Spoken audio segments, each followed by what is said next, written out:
अल्हम्दुलिल्लाहि रब्बिल आलमीन अस्सलातु वस्सलामु अला सय्यिदिल मुरसलीन व आलिहि ताहिरीन व अहलि बैतिही व सहबिही अजमाइन। औज़ु बिल्लाहि मिनश शैतानिर रजीम बिस्मिल्लाहिर रहमानिर रहीम।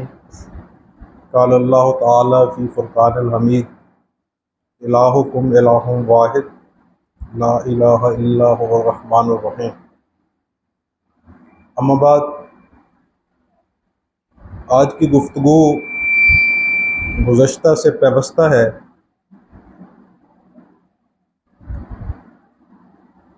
तुम्हारा इला एक ही इला है जो मौबूद वाहिद है, मबूद वाहिद है, और वही रहमान भी है और रहीम भी है। अपनी वुसअत ज़ात के एतबार से वो रहमान है और अपने फैज़ान सिफ़ात के एतबार से वो रहीम है। अपनी ज़ात के एतबार से उसका फैज़ वसी है और उसमें कोई तख़सीस नहीं मोमिन और मुनकर की, और इसमें रहीम के एतबार से उस फैज़ को अख्ज़ करने के हवाला से जिस तरह उस फैज़ को मोमिन कशीद करता है, मुनाफिक और काफिर उससे बेबहरा रहता है। हमारे सामने दो सवालात हैं, वही हमारा मौजूए बहस है। शिर्क क्या है और शिर्क क्या नहीं है। देखिए, जिस तरह हराम को हलाल करार देना ममनू है, बायने ही हलाल को हराम करार देना भी ममनू है। इन्न दीना इंदल्लाहिल इस्लाम के मिसदाक दीन दीन फितरत और दीन एतदाल है। दीन सरासर सलामती और हिफ्ज़ मरातब का नाम है। अगर मुकम्मल दीन को किसी एक जुमले के अंदर समोया जाए तो वो जुमला है हलाल मोहम्मद सल्लल्लाहु अलैहि वसल्लम को हलाल मानना और हराम मोहम्मद सल्लल्लाहु अलैहि वसल्लम को हराम तस्लीम करना। अकाबर सूफिया ने अपने मुकाशफात और अपने मुशाहिदात की बुनियाद भी इसी उसूल के ऊपर रखी। चुनांचे शेखुल मशाइख सैयद अब्दुल कादिर जिलानी रज़ी अल्लाह ताला अन्हो अपना मुकाशफा खुद बयान फरमाते हैं। आप कहते हैं कि मैं एक दफ़ा दरियाए दजला के किनारे चला जा रहा था अपने ज़माना तालब इल्मी में, तो अचानक से एक बदली नमूदार हुई, एक रोशनी फैली और उसमें से आवाज़ आई कि अब्दुल कादिर, मैं तेरा रब मुखातब। शेख फरमाते हैं कि मैंने उसकी तरफ देखा, दूसरी आवाज़ आई कि आज तेरे तकवा की बिना पे, तेरी परहेजगारी की वजह से, तेरे आमाल के बायस तेरे ऊपर हर हराम को हलाल करार दे दिया गया। शेख फरमाते हैं कि मैंने फौरन लाहौल पढ़ी,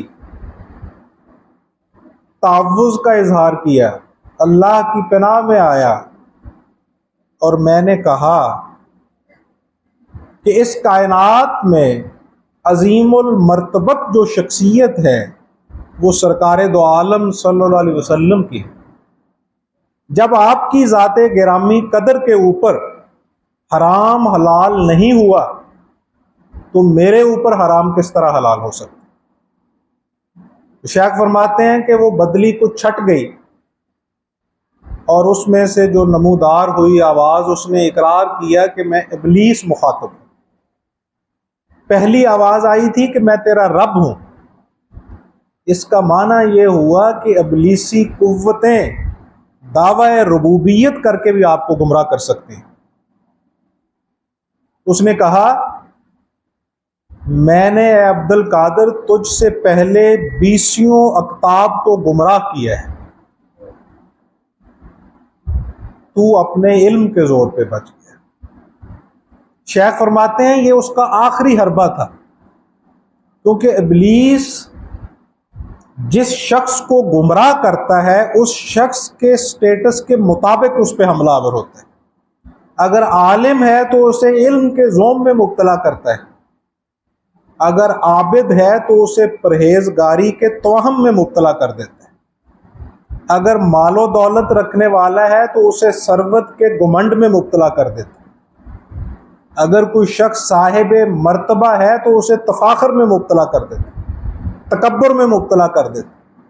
ये उसकी गुमराही के मुख्तलिफ जाल और वार। शेख कहते हैं ये उसका आखिरी हमला था। तो आपने इरशाद फरमाया कि मैं अपने इल्म के जोर पे नहीं बल्कि अल्लाह के फजल के जोर पे बचा। ये शेख का कमाल था।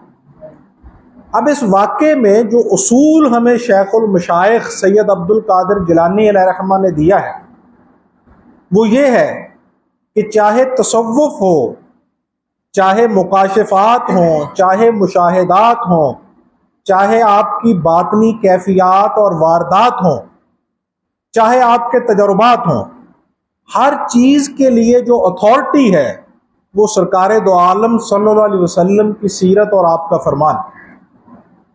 हर वो नज़रिया, हर वो नुक्ता नज़र, हर वो मतमह नज़र जो मुस्तंबित हो किताब व सुन्नत से, मुस्तदलिल हो कुरान व हदीस से, वही काबिल कबूल है। और उसके अलावा हर चीज़ दीवार पे मार देने के काबिल है। तो दीन, इमाम जाफ़र सादिक अलैहिस्सलाम इरशाद फरमाते हैं कि हलाल मोहम्मद सल्लल्लाहु अलैहि वसल्लम को तस्लीम करने का नाम दीन है, और जिस चीज़ को आपने हराम करार दे दिया उसके ऊपर सरे तस्लीम खम कर देने का नाम दीन। जिस तरह शिरक जुल्म अजीम है, कुरान ने शिरक को जुल्म अजीम के नाम से मानून किया है। जुल्म का क्या माना होता है? अरबी लुगत के अंदर जो पैराडाइम और वे है जुल्म का, जो इसका मादा और मस्दर है, जिसमें से फिर ये मुख्तलिफ अबवाब में मुनकसिम होता है और मुख्तलिफ माने देता है, उसका जो मस्दर है वो एक ही है। किसी चीज़ को उसकी असल जगह से हटा के दूसरी जगह पे बिठा देना, इसको जुल्म कहते हैं। मसलन एक चीज़ किसी जगह के लिए उसकी हैसियत बदरजा तयक्कुन दुरुस्त है और उसको उस जगह से हटा के गलत जगह पे बिठा देना, ये भी जुल्म है। और एक चीज़ नाहक है उसको हक जगह के ऊपर फायज कर देना, ये भी जुल्म। हक को बातिल करार देना, बातिल को हक गर्दानना, ये भी जुल्म। और शिर्क को जुल्म अजीम करार दिया है। तो देखना ये ज़रूरी है कि जो चीज़ शिर्क है उसको जिस तरह तस्लीम करना जुल्म अजीम है, बायने ही जो चीज़ शिर्क नहीं है उसको शिर्क करार देना भी जुल्म अजीम है। पहले जायज़ा लेते हैं कि शिर्क क्या है। देखिए, शिर्क क्या है से पहले वजूद मुतलक की तारीफ मुतय्यन करना ज़रूरी है। हक ताला वजूद मुतलक है, वो हई है, वो क़य्यूम है। हई हमेशा जिंदा को कहते हैं, क़य्यूम हमेशा कायम को कहते हैं। ये मैंने हमेशा का जो इसके साथ इस्तिख़्सास बयान किया है, उसकी तख़सीस की है, इसके पीछे एक हिकमत है।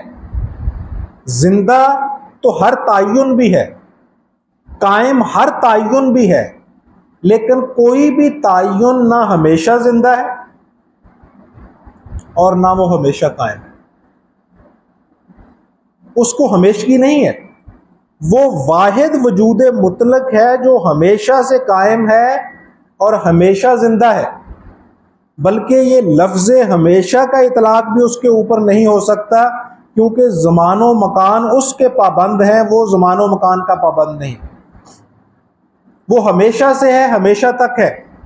जब कुछ भी नहीं था तब भी वो था, और जब कुछ भी नहीं होगा वो तब भी होगा।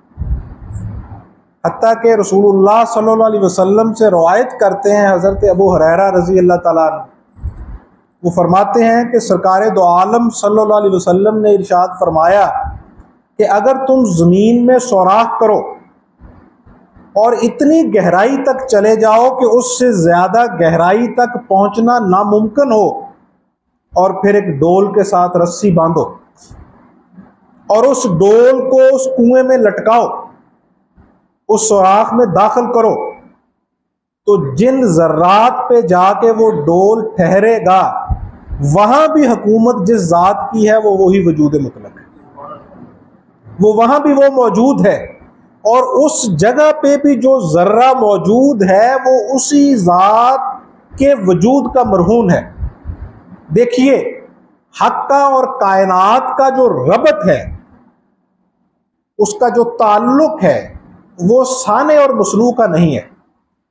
शिरक के हवाला से उसूल व मुबादियात को समझने के लिए इस उसूल को पहले समझना जरूरी है, वरना हम हर चीज को शिरक करार दे देंगे। जो चीजें शिरक खफी है उनको हम शिरक जली बना देंगे।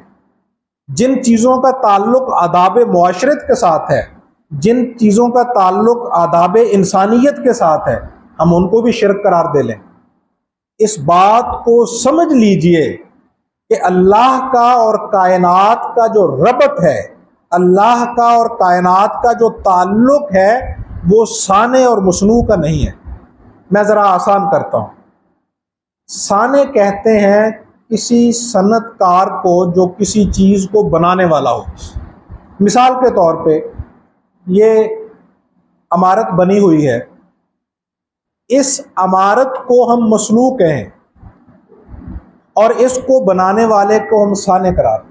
मसलन इसको बनाने वाला जो मिस्त्री है, इसको बनाने वाला जो इंजीनियर है, उसको कहते हैं साने, और ये जो सनत बनी हुई है इसको क्या कहते हैं? मसनू।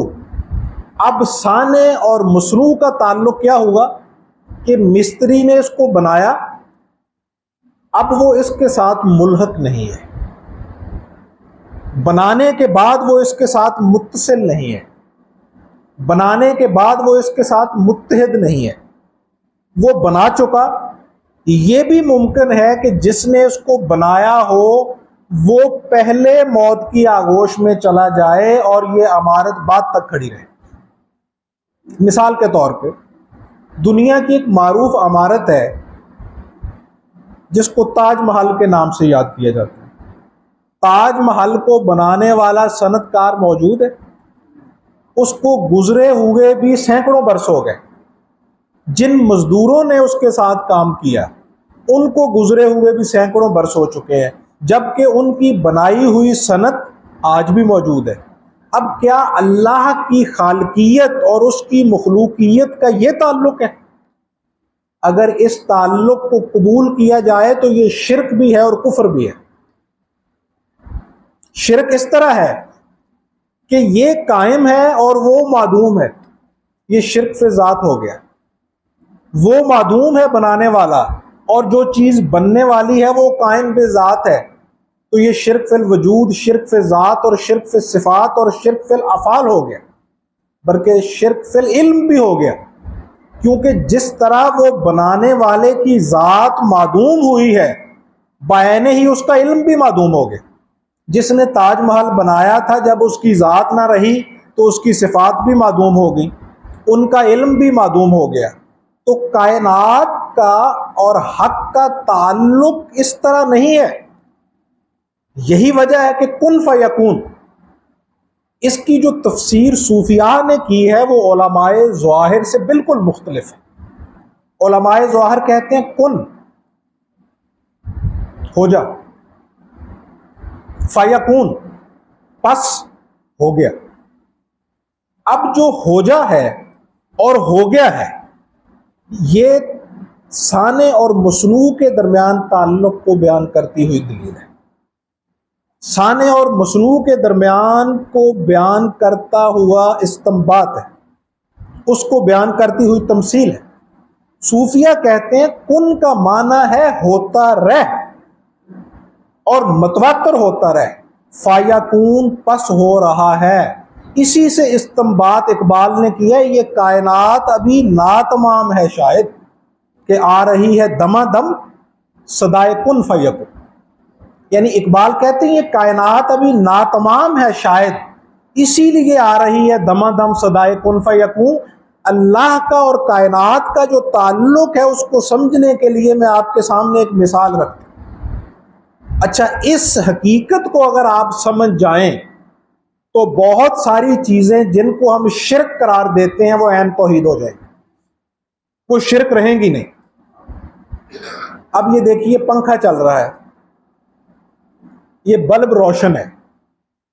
अब ये जो पंखा है और ये बल्ब है, इनका बिजली के साथ जो रबत है और जो ताल्लुक है वो एक तसलसल चाहता है, वो तवातर का तकाजा करता है।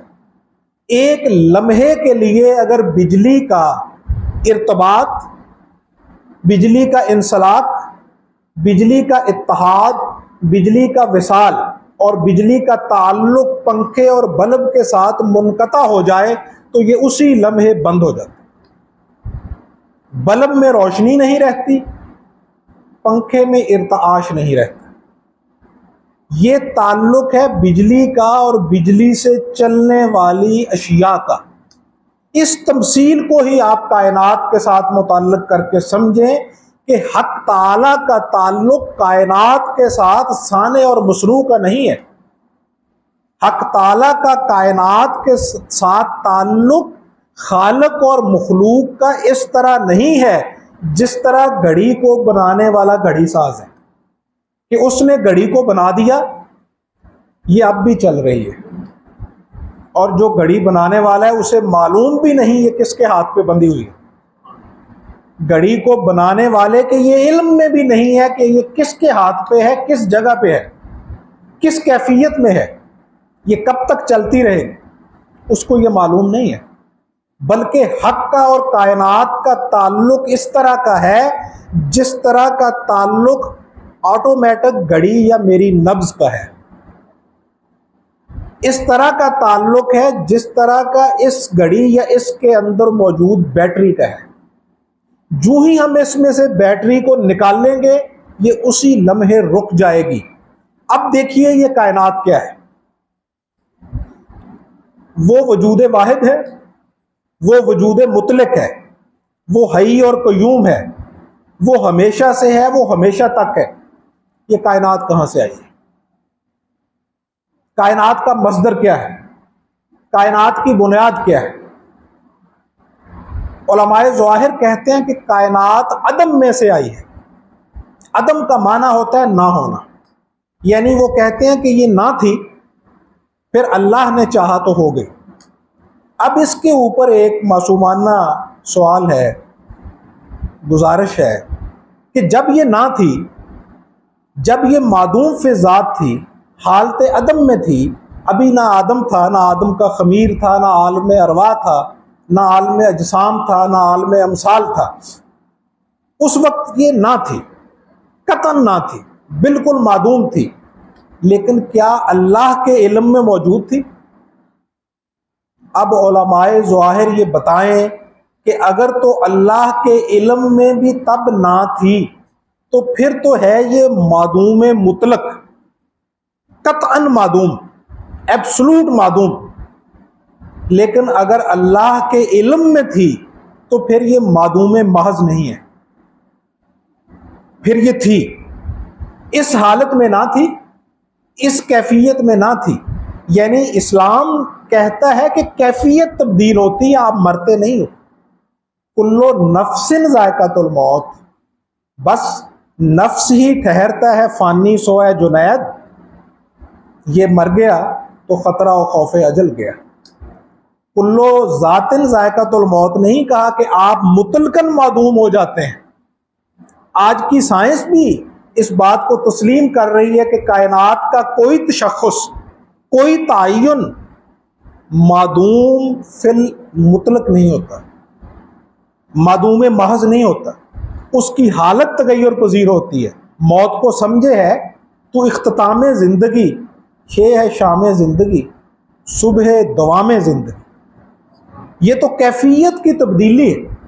तो जब ये कैफियत ना थी और ये कायनात इस तरह मौजूद ना थी, तो तब या तो ये मादूम महज थी, तो फिर अल्लाह को भी मालूम ना था। और अगर अल्लाह को मालूम ना था, ये अल्लाह के इल्म में ना थी, तो फिर उस लम्हे तस्लीम करना पड़ेगा कि अल्लाह का इल्म नामुकम्मल था।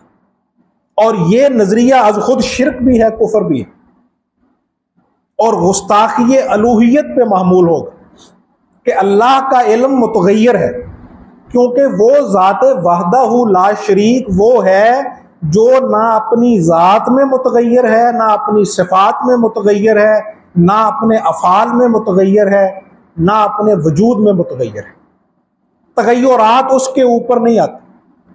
जिस चीज़ पे तगय्युर आए वो चीज़ हय्यो क़य्यूम नहीं हो सकती। जिस चीज़ पे तगय्युर आए वो चीज़ मुतलक नहीं हो सकती। जिस चीज़ पे तगय्युर आए वो चीज़ लामहदूद नहीं हो सकती। जिस चीज़ पे तगय्युर आए वो अज़ली और अब्दी नहीं हो सकती।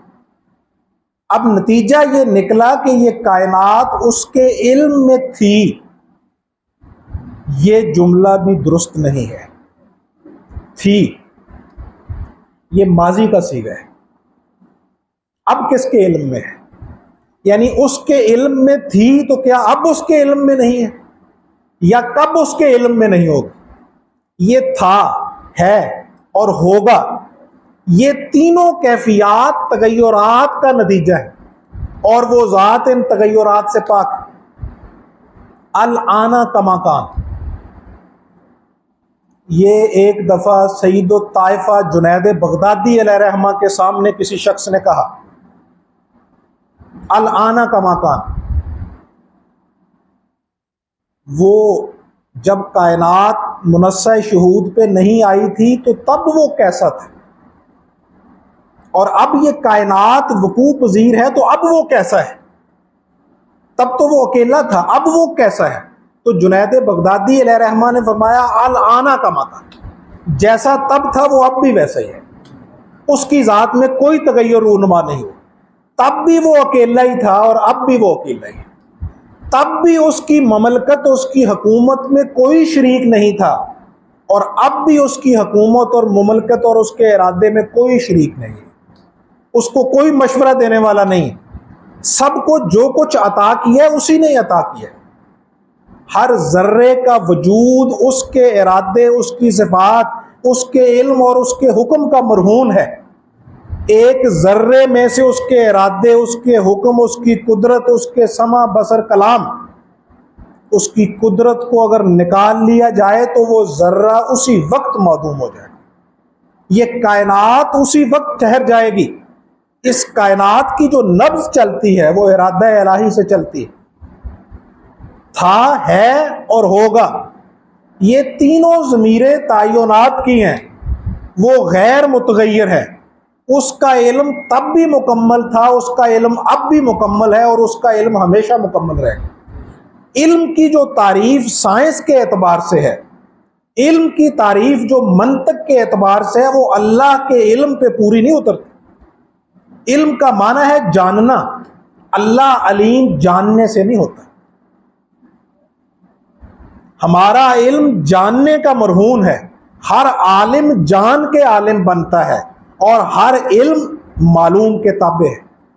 जब उसे मालूम होता है तो फिर उस इल्म में इजाफा होता है। अल्लाह मालूम के ताबे इल्म की वजह से आलिम नहीं है।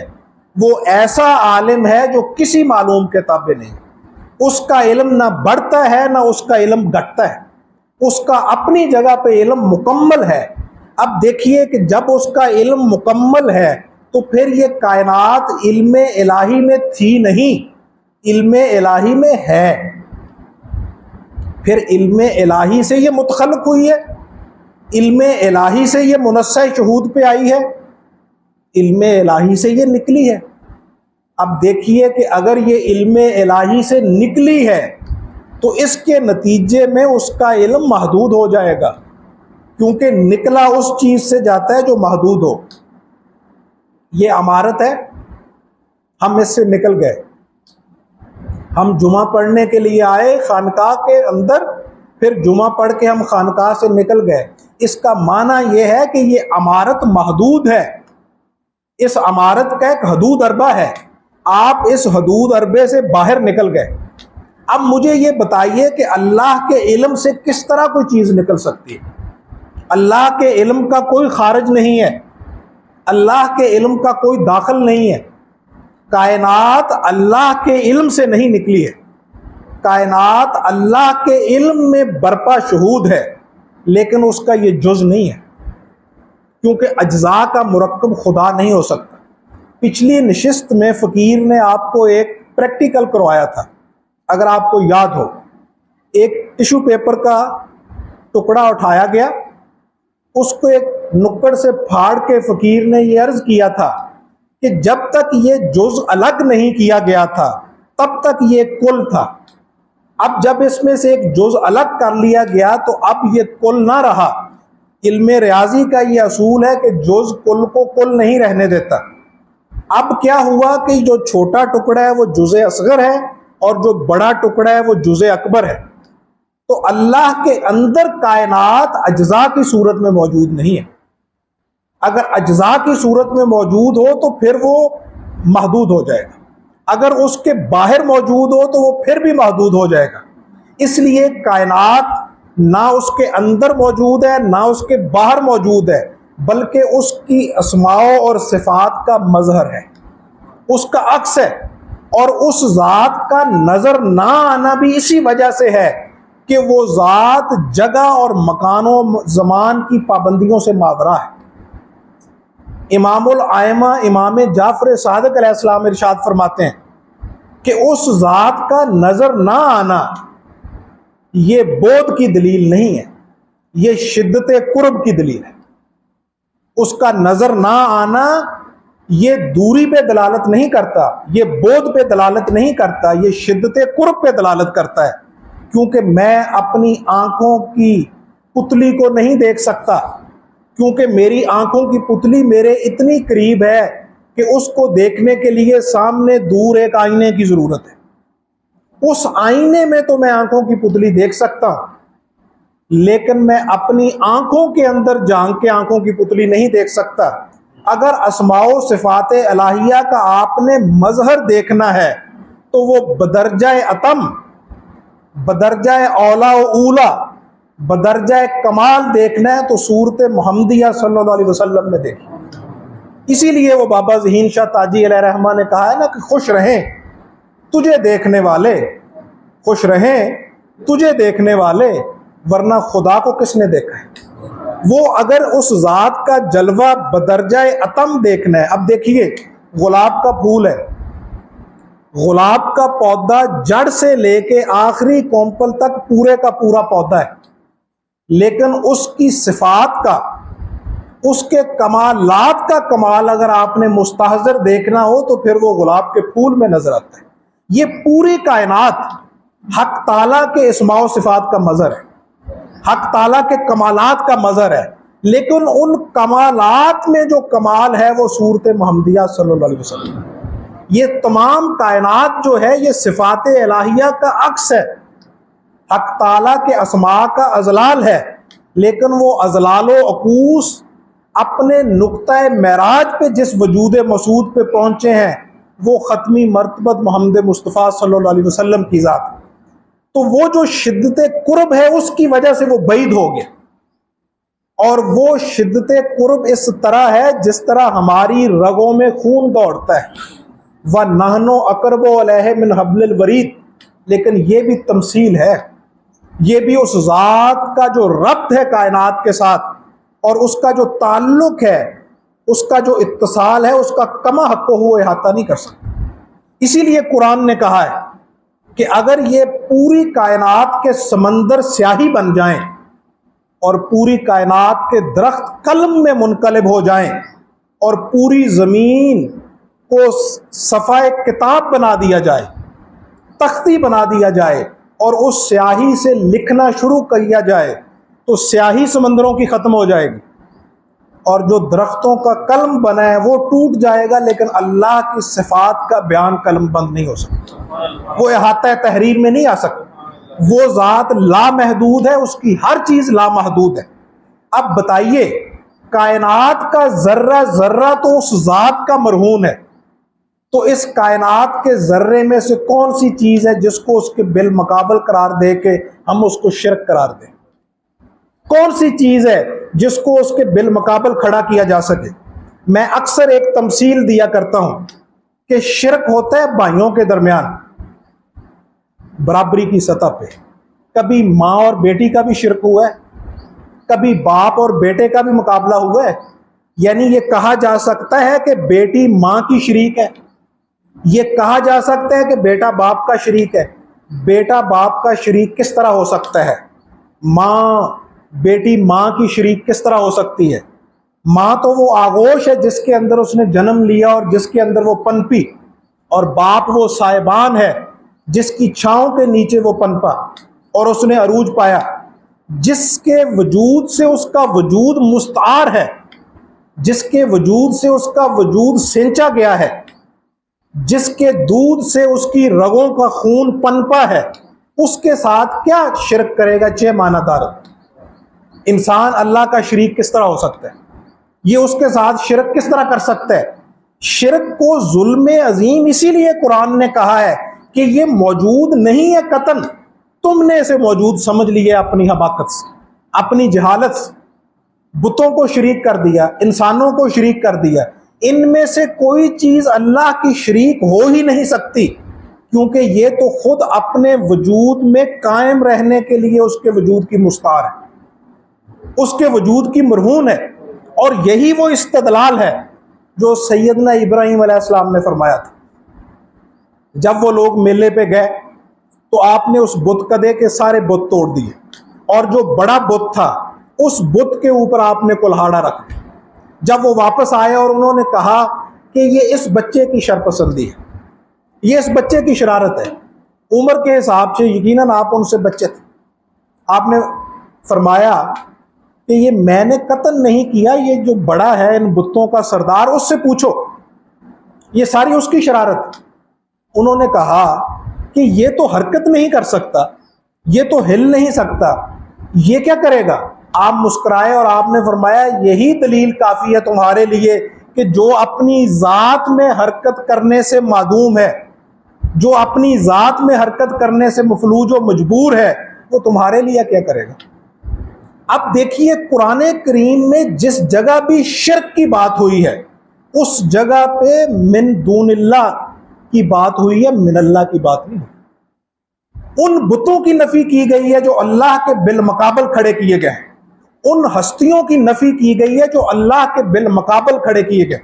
कुरान कहता है तुम अल्लाह के मुकाबला में पुकारो जिनको तुम पुकारते हो। क्या ये रसूलुल्लाह सल्लल्लाहु अलैहि वसल्लम से कहा गया? इसका खिताब सहाबा से है कि तुम पुकारो जिनको पुकारते हो। ये उन कुफारे अरब से कहा गया, ये उन मुशरिकीन आलम से कहा गया कि तुम उनको लाओ अल्लाह के बिलमुकाबल। जिस जगह शिर्क की नफी की गई उस जगह ये फरमाया कि तुम उनको लाओ अल्लाह के मुकाबला में, और वो जो अल्लाह के मुकाबला में तुम पेश करते हो वो तो एक मच्छर का पर बनाने की सलाहियत नहीं रखते। अब ये वो फर्क है जिसकी बुनियाद पे फकीर ने गुफ्तगू शुरू की थी कि क्या शिरक है और क्या शिरक नहीं है। अगर हर तसर्रुफ शिरक होता, अगर हर फेल शिरक होता, अगर हर अमल शिरक होता, तो फिर कुरान ये कतन ना कहता सैयदना ईसा अलैहिस्सलाम के मुताल्लिक कि मसीह परिंदों की मूर्तियां बनाते थे और उनमें फूंकते थे और कहते थे अल्लाह के इज़्न से जिंदा हो जाओ, और वो जिंदा हो जाती थी। अब उनका जिंदा होना, इसके मुताल्लिक अल्लाह ने कुरान में क्यों नहीं कहा कि जो मसीह परिंदों को जिंदा करते थे फूंक मार के, और मसीह जो मुर्दों को जिंदा करते थे अल्लाह के इज़्न से, इसको भी बतौर दलील अल्लाह के बिलमुकाबल पेश करो। ये शिरक है ही नहीं, ये ऐन तौहीद है, क्योंकि जो मिनल्लाह का फेल है वो अल्लाह के इज़्न से है। वली की करामत और नबी का मोजज़ा ये शिरक नहीं है, ये ऐन तौहीद है, क्योंकि ये मिन दूनिल्लाह नहीं है, ये मिनल्लाह है। फकीर ने अर्ज किया था कि ये फर्क मलहूज रखना पड़ेगा, वरना फिर बुतकदा के अंदर पड़ा हुआ पत्थर और बैतुल्लाह के अंदर चस्पा हजरे अस्वद दोनों पत्थर हैं। फर्क रखना पड़ेगा। मौलाना जलालुद्दीन रूमी फरमाते हैं कि हिजाब को उठा, अल्फाज के हिजाबात को उठा, क्योंकि ये तो वो है कि जो सफ़ेद कागज़ को स्याह कर देते हैं, तेरे दिल का क्या हाल करेंगे जो पहले ही स्याहियों में गिरा हुआ। रूमी फरमाते हैं दोनों मक्खियां। अब देखो बुतकदे में जो पड़ा हुआ पत्थर, मुझे बताइए काबा में कितने बुत थे? रवायात के मुताबिक 360 बुत थे ना। रसूलुल्लाह सल्लल्लाहु अलैहि वसल्लम ने अपने कंधे मुबारक के ऊपर मौला अली उल मुर्तज़ा करमुल्लाह वजहुल करीम को फरमाया कि चढ़ और मेरे असे के साथ इन बुतों को तोड़ दे। वो सारे बुत तोड़ दिए गए। वो बुत किस चीज के बने थे? अब ये समझिए कि हमने ये देख लिया कि क्या शिरक है। पिछली और इस दोनों नशिस्तों में हमने ये जायजा लिया कि क्या शिरक है। अब देखिए क्या शिरक नहीं है। वो सारे बुत तोड़ दिए, लात का बुत, उबल का बुत, मनात का बुत, उज्जा का बुत, सब टूट गए। वो बुत किस चीज के बने थे? पत्थर के। हजरे अस्वद वहीं चस्पा रहा, मकाम इब्राहिम वहीं विराजमान रहा। वो दोनों किसके बने हैं? हजरे अस्वद किस चीज का बना है? मकाम इब्राहिम किस चीज का बना है? वो भी पत्थर के।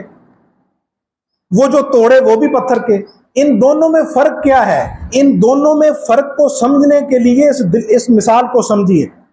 आप एक गज कपड़ा लें सफेद रंग का और एक गज कपड़ा लें सब्ज रंग का।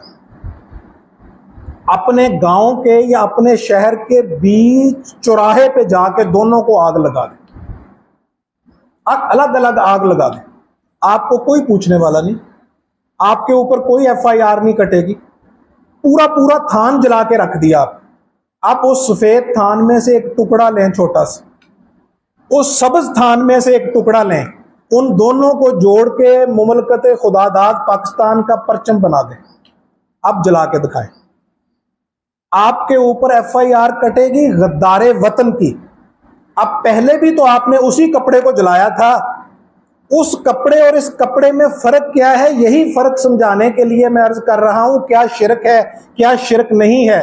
ये है मिनल्लाह, वो है मिन दूनिल्लाह। जब तक वो अलहदा अलहदा था सब्ज और सफेद कपड़ा, उसकी निस्बत नहीं हुई थी हुकूमत पाकिस्तान के साथ, मुमलकत खुदादाद के साथ। जैसे ही उसकी निस्बत हुई, उसकी निस्बत ने उसे कीमती कर दिया।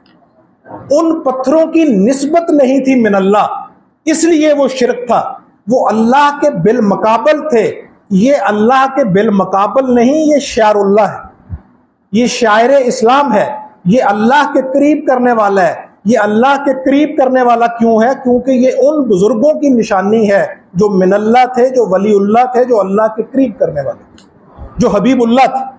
ये सैयदना इब्राहिम की निशानी। हज्जे बैतुल्लाह में कोई एक ऐसा एक भी रुकन नहीं है जिसको आप खुदा की सुन्नत करार दें। वहां कुर्बानी हुई, मुजदलफा है, वहां पे इरफात है, वहां पे सही है, वहां पे तवाफ है। इनमें से कौन सा रुकन ऐसा है जो खुदा ने किया? खुदा तो इन तमाम तमासील से मुबर्रा है। ये तो सब उसके साले बंदों की कॉपी है, उसके साले बंदों की निस्बत है, उनकी सुन्नत है। तो इसका माना यह हुआ कि दीन पूरे का पूरा अल्लाह के साले बंदों की सुन्नत है। जिस तरह वो करते रहे तुम भी करते रहो तो तुम दीनदार हो जाओ। तो ये बुनियादी फर्क है शिरक क्या है और शिरक क्या नहीं है। अल्लाह ने जो किसी को अता किया है उस अता को तस्लीम ना करना भी शिरक है, और अल्लाह ने जिसको अता नहीं किया उसको फाइल मानना भी शिरक है। यानी शिरक फे ज़ात, शिरक फे सिफात, शिर्क फिल अफ़आल और शिर्क फिल वजूद के ज़िमन में हम इन तमाम मबाहिस के ऊपर गुफ्तगू कर चुके हैं। और जिस तरह किसी शख्स में किसी कुव्वत के मौजूद ना होने पर उसको कवी तस्लीम करना जहालत है, इसी तरह कवी को ज़ईफ़ मानना भी जहालत है।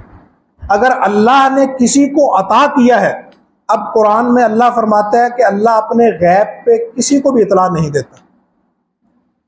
इतना ही कह के आयत खत्म होगी, या आगे इल्ला की तखसीस भी मौजूद है।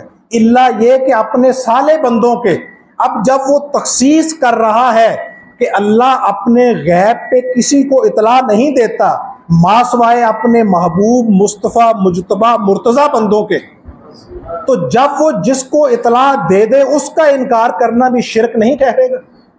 इसी तनाजुर में सरकार दो आलम सल्लल्लाहु अलैहि वसल्लम ने फरमाया, इन्ना माना कासिम वल्लाहु योती, वो अता करने वाला है और मैं तकसीम करने वाला हूँ। उसकी अता को मानना भी ज़रूरी है और आपको कासिम तस्लीम करना भी ज़रूरी है, और आपको मौत ये अता मानना भी ज़रूरी है कि आप हर अता का बायस हैं। लौला का लमा खलक तो लफलाक, के महबूब सल्लल्लाहु अलैहि वसल्लम अगर आप तशरीफ़ ना लाते तो ये कायनात ही मुनस्सा शहूद पे ना आती।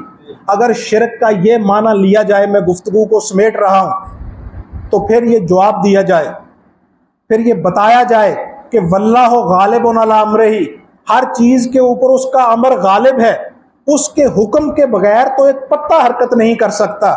और यहाँ पे इंसान जंगलों के जंगल काट के गुजर जाते हैं, उसके हुक्म के बगैर तो एक पत्ता हरकत नहीं करता।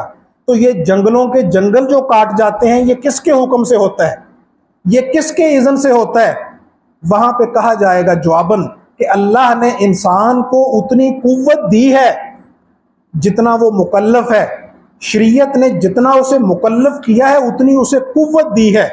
तो आम लोगों की कुव्वत को तो आप तस्लीम करें तो शिरक ना हो, और जब हम कहें कि अंबिया और औलिया को भी उसने कुव्वत दी है तो ये शिरक हो जाए।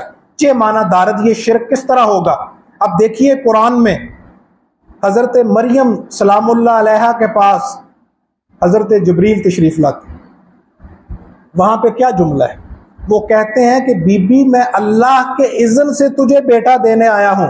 अब अल्लाह के इज़्न से बेटा देने की निस्बत वो अपनी जानिब करते हैं, क्या ये शिरक होगा? फौरन कहा जाएगा कि ये कतन शिरक नहीं है, क्योंकि वो अल्लाह के भेजे हुए थे, अल्लाह की कुव्वत से मानून थे और अल्लाह के तसर्रुफ से सरशार थे, और उसी तसर्रुफ के नतीजा में उन्होंने फरमाया था कि मैं तुझे बेटा अता करने वाला हूँ। इसी तनाजुर में हम ये कहते हैं कि किसी को फ़ाइल पे ज़ात समझना तो शिरक है, किसी को मुतसर्रिफ़ हकीकी समझना तो शिरक है, लेकिन किसी की दुआ में तासीर को कबूल करना ये कतन शिरक नहीं है, ये ऐन तौहीद है। क्योंकि अल्लाह ताला ने अपने औलिया को और अपने अंबिया को कुव्वतें अता की हैं, और कुरान भरा पड़ा है उन कुव्वतों के बयान से। कुरान बयान करता है सैयदना सुलेमान अलैहिस्सलाम के तसर्रुफ़ात। अल्लाह फरमाता है कि उस बंदे को अल्लाह ने तसर्रुफ़ दिया था, वो हवाओं पे गालिब आता था और हवाएं उसके हुक्म से चलती थी। अब कुरान तो कहता है कि अल्लाह के हुक्म से हवाएं चलती, और दूसरी तरफ अल्लाह फरमाता है कि सुलेमान के ज़ेरे तसर्रुफ़ थी हवाएं। और फिर कुरान कहता है कि सुलेमान को अल्लाह ने यह कुव्वत अता की थी कि वो परिंदों की बोलियां जानता था। और देखिए अल्लाह के बंदे सुलेमान का ये तसर्रुफ़ कि वो कई किलोमीटर के फासले पे चींटी से गुफ्तगू करती है। नमल चींटी को कहते हैं, जाके देखिए कुरान में चींटी से गुफ्तगू करती है कि एक बड़े सुल्तान का लश्कर आ रहा है, बलों में छुप जाओ कहीं वो तुम्हें रौंद के गुजर के ना चला जाए। उसकी इस बात को सुन के हज़रत सुलेमान अलैहिस्सलाम मुस्कराए। ये कुरान ने उनका मुस्कराना भी ज़ेरे बहस लाया, अपने वली का मुस्कराना भी कुरान ज़ेरे बहस लाया है। अब देखिए, एक तो चींटियां महवे गुफ्तगू हुई हैं, तो उन्होंने माइक नहीं लगाया हुआ था कि हज़रत सुलेमान तक आवाज़ पहुंच जाए, ये बात गैब में हुई है। और दूसरा, उनकी आवाज़ को भी सुना है। सुलेमान तो जानवरों और परिंदों की आवाज़ सुन सकें और फिर वो कई किलोमीटर पे बात करें और वो समात फरमा लें, और वो जो फ़ख्र सुलेमान है, जो कायनात का फ़ख्र है और जिसके बायस ये कायनात मुनस्सा शहूद पे आई है, उसके तसर्रुफ़ात को शिरक कहा जाए, चे माना दारद। अल्लाह तौफीकात में इजाफा फरमाए। वमा अलैना इल्लल बलाग।